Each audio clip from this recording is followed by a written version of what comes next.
ಒಪ್ಪು ಮಾತವು. ನಮ್ಮಲ್ಲೇ ಶಬ್ದಗಳಿದ್ದಾವೆ.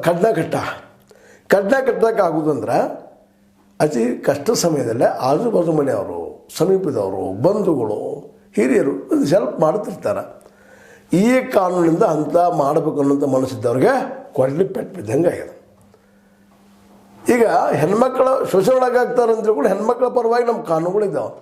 ಅದು ಗಂಡು ಮಕ್ಕಳ ಕಾಡು ಹೆಣ್ಮಕ್ಳು ಎಷ್ಟು ಮಂದಿ ಇಲ್ಲರಿ ಇಲ್ಲೇ ಅದು ಸಂಘವೂ ಅದ, ಹೆಣ್ರ ಕಾಟದ ಸಂಘನೂ ಅದಾವೆ ಸಾಕಷ್ಟು ಅದಾವೆ.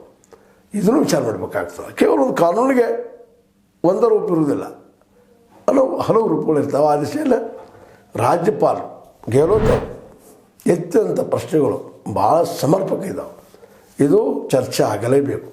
ಹಾಗಂತೇಳಿ ಮೈಕ್ರೋ ಫೈನಾನ್ಸ್ ಅಂತ ಬಡ್ಡಿ ಆಡುತ್ತಿರುವಂಥ ದುಷ್ಟ ವ್ಯವಸ್ಥೆ ಹೋಗ್ಬೇಕಿಲ್ಲ.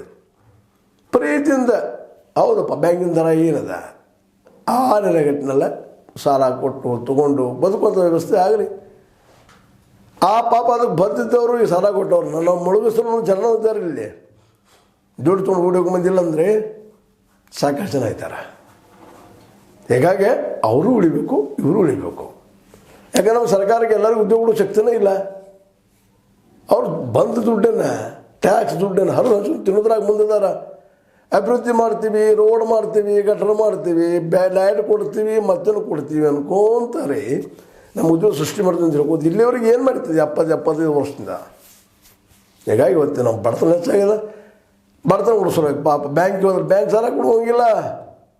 ಎಷ್ಟು ಬ್ಯಾಂಕ್ಗಳು ಸಣ್ಣ ಈ ಇಂಥ ದುಡಿಮೆಗಾರರಿಗೆ ಸಾಲ ಕೊಟ್ಟಿದ್ದು ತೆಗೆದು ತೋರಿಸ್ರಿ.